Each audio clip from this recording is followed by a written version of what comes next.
soul's separation from its source and descent into the realm of matter is described as involution.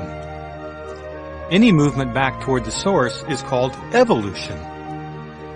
The cosmic context of involution and evolution, when viewed as the path taken on the soul's journey away from and back to the Creator, will be an important consideration when we later consider the creation and evolution of life on Earth. The typical portrayal of involution is a descending arc. Evolution begins as the point when the soul realizes its self-imposed isolation and chooses to move back to the companionship with its source. Whereas involution is a slippery slope, the long evolutionary journey of the soul back to its source is a lesson in patience. It is not at all clear when the souls began the descent into the physical universe.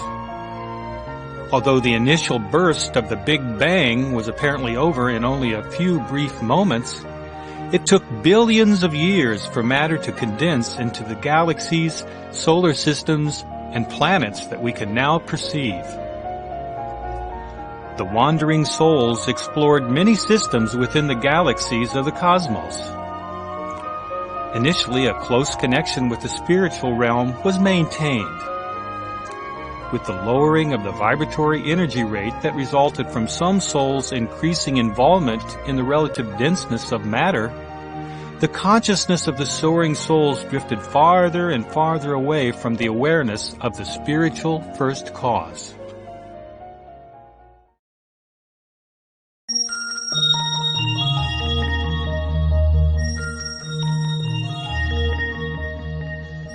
When asked what it is about other systems within our universe that attracts souls, Edgar Cayce replied that it is the diversity of experience that such systems provide that meets the needs of each idiosyncratic soul. Cayce went on to explain that there are millions of such systems within the universe. To facilitate the passage of souls between these systems, there are centers that function as cosmic portals. Scientists have hypothesized the existence of wormholes in the space-time continuum that can allow for almost instantaneous transport across the astronomical distances of the universe. Science fiction writers have utilized such concepts as stargates between interstellar systems.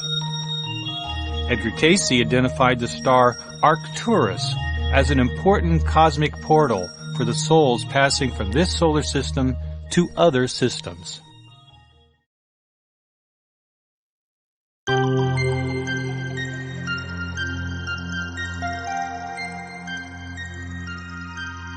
For those who ponder the question regarding the possibility of intelligent life elsewhere in the universe, Edgar Cayce's readings answer in the affirmative.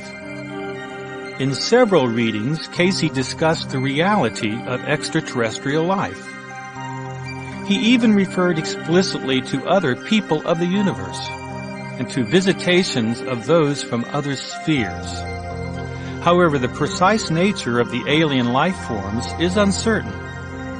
In the first place, the soul's descent into the material universe was widespread. When discussing life in other places in the universe, Cayce may have simply been referring to these wandering souls who have taken up residence in other realms.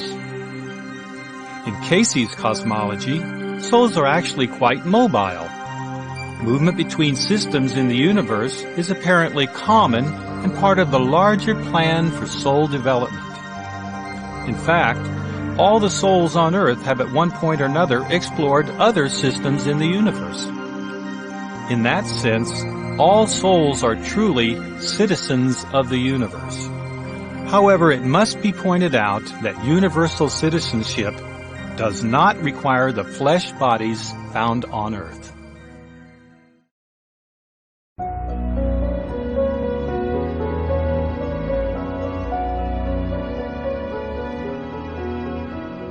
Eventually, a group of wandering souls discovered our local solar system with its hospitable sun and planets. By the way, we who are now incarnated in the earth are part of that group of wandering souls. Each planet in this system has its own unique qualities that provide opportunities for soul growth and development. The adaptive souls moved from one planet to another in cycles that we would regard as birth and death. In truth, there is no death for the soul, only a passage or transition from one realm to another. To sojourn is to stay as a temporary resident. The Casey readings refer to the temporary inhabitation of the planets in this system as planetary sojourns. A temporary residency implies more than a simple tourist excursion. A sojourn implies an investment of time and energy in a locale before moving on to the next destination. This is exactly the meaning of sojourn in the Casey readings. Whether it be a sojourn on the earth in a physical body, or one of the other heavenly bodies in some other vehicle, the soul entity cannot stay put in any particular place for too long without becoming stuck and losing the potential for evolving back to the source. Keep in mind the concept of multidimensional reality that was discussed in conjunction with string theory. Planetary sojourns are part of the soul's journey through the dimensions of consciousness of this solar system.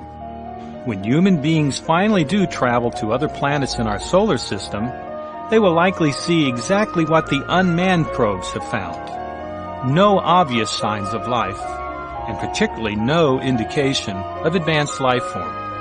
If astronauts could alter their consciousness to the dimensional vibrations of each planet, they might be astounded by the presence of souls going about the business of growth and development.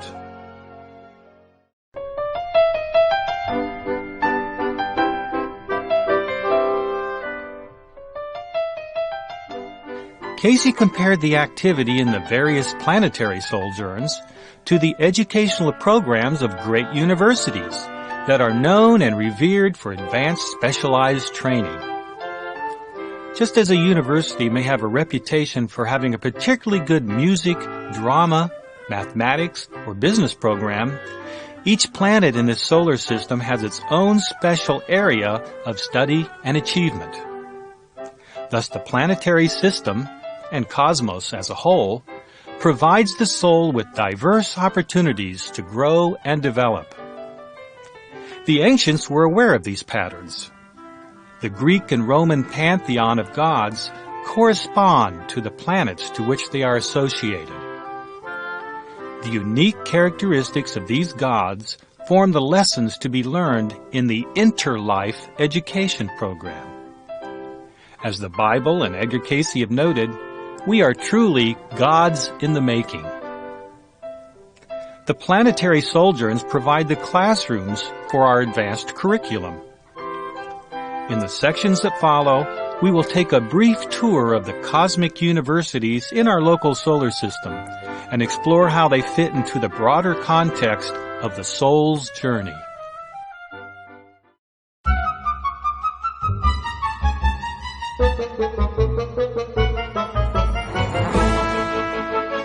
Being the closest to the Sun, Mercury's orbit is faster than any other planet. In fact, this small orb derives its name from the speed with which it moves across the sky. In the Roman pantheon, Mercury was the god of commerce, travel, and thievery. The Greeks called this god Hermes, a swift messenger with winged hat and boots. Hermes carried a caduceus, which is now associated with the medical profession. Traditionally, Mercury is known for quickness of wit, eloquence, and communications. These are qualities that Edgar Casey also linked to the consciousness of this planet. In the readings, Mercury is the plane of consciousness dedicated to the development of high mental abilities. One reading ascribes 7 dimensions to this planetary sojourn.